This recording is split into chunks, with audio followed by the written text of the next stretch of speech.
నమస్తే, నేను మీ ఆదిమూల శేఖర్. మీరు చూస్తున్నారు ధర్మచక్రం న్యూస్. నీటు, ఎంబీబీఎస్ అడ్మిషన్లు, ఎంబీబీఎస్ వ్యవహారాలు, వీటికి సంబంధించి ఏ సమాచారం అయినా మిస్ కాకుండా తెలుసుకోవాలంటే ఈ ఛానల్ను సబ్స్క్రైబ్ చేయండి.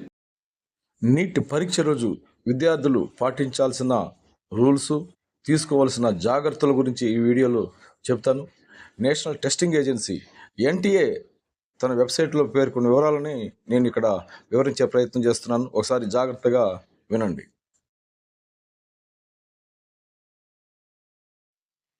ఉదయం 11 గంటలకు పరీక్షా కేంద్రం గేట్లు తెరుస్తారు. అప్పటి నుండి మధ్యాహ్నం 1:30 దాకా లోనికి అనుమతిస్తారు.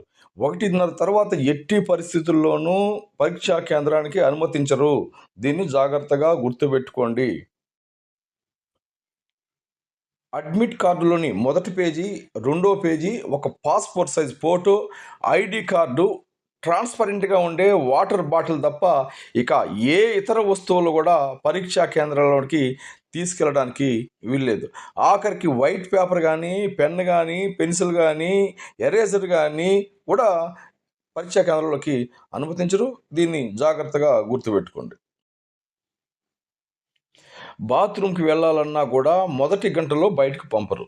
అలాగే చివరి అరగంటలో కూడా బాత్రూమ్కి వెళ్ళడానికి అనుమతించరు. అందుకే పరీక్షా కేంద్రానికి వెళ్ళే ముందే ఇలాంటి అవసరాలు ఏమైనా ఉంటే తీర్చుకొని వెళ్ళాలి. ఇది జాగ్రత్తగా గుర్తుపెట్టుకోండి. పరీక్ష పూర్తయ్యేదాకా, అంటే సాయంత్రం 5 గంటల దాకా ఎవరిని పరీక్షా కేంద్రం నుంచి బయటకు పంపరు. ఒకసారి పరీక్షా కేంద్రంలోకి ప్రవేశిస్తే సాయంత్రం 5 గంటల తర్వాతే బయటకు రావాల్సి ఉంటుంది.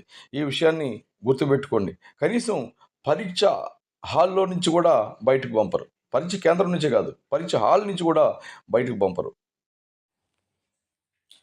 పరీక్ష ప్రారంభానికి ముందు, పరీక్ష రాసిన తర్వాత ఇన్విజిలేటర్ చెప్పే సూచనలు ఖచ్చితంగా పాటించాలి. ఇన్విజిలేటర్ చెప్పే సూచనలు విన్న తర్వాతే పరీక్ష రాయడం మొదలు పెట్టాలి. ఇది చాలా ముఖ్యమైన అంశం. దీన్ని జాగ్రత్తగా గుర్తుపెట్టుకోండి. అడ్మిట్ కార్డులో మొదటి పేజీలో ఒక చోట, రెండో పేజీలో ఒక చోట విద్యార్థి సంతకం చేయాల్సి ఉంటుంది. ఈ సంతకం ఇన్విజిలేటర్ సమక్షంలోనే చేయాలి. ముందుగా చేసుకుని వెళ్ళకూడదు. అలా చేస్తే చెల్లుబాటు కాదు. అయితే ఫింగర్ ప్రింటు వేయడం, ఫోటోలు అతికించుకొని పోవడం మాత్రం ముందుగానే చేసుకొని వెళ్ళాలి. ఈ విషయాన్ని గుర్తించండి. పరీక్ష సమయంలో రఫ్ వర్క్ చేసుకోవడానికి ప్రత్యేకంగా వైట్ పేపర్లు ఏమీ ఇవ్వరు. బుక్లెట్లో రఫ్ వర్క్ కోసం కేటాయించిన స్థలంలోనే మీరు ఆ వర్క్ అంతా చేసుకోవాల్సి ఉంటుంది. అలా కాకుండా వేరే చోట చేస్తే ఆ ఆన్సర్ షీట్ని వాల్యుయేషన్ చేయరు. ఇది చాలా జాగ్రత్తగా గుర్తుంచుకోండి. పరీక్ష పూర్తయిన తర్వాత ఓఎంఆర్ షీట్ను ఇన్విజిలేటర్కి అందజేయాలి. ఈ ఓఎంఆర్ షీట్లో విద్యార్థి సంతకం చేయాలి. అలాగే ఇన్విజిలేటర్ కూడా సంతకం చేయాలి.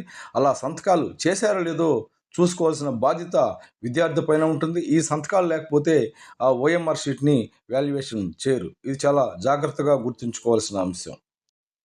ఇవి పరీక్ష రోజు విద్యార్థులు పాటించాల్సిన జాగ్రత్తలు, పాటించాల్సిన రూల్స్. మరోసారి ఈ రూల్స్, జాగ్రత్తలన్నిటి ఒకసారి చదువుకోండి, చూసుకోండి. మీరు ఖచ్చితంగా పరీక్ష బాగా రాస్తారు. మీరు ఈ నీట్ ఎగ్జామ్లో విజయం సాధిస్తారు. నమస్తే.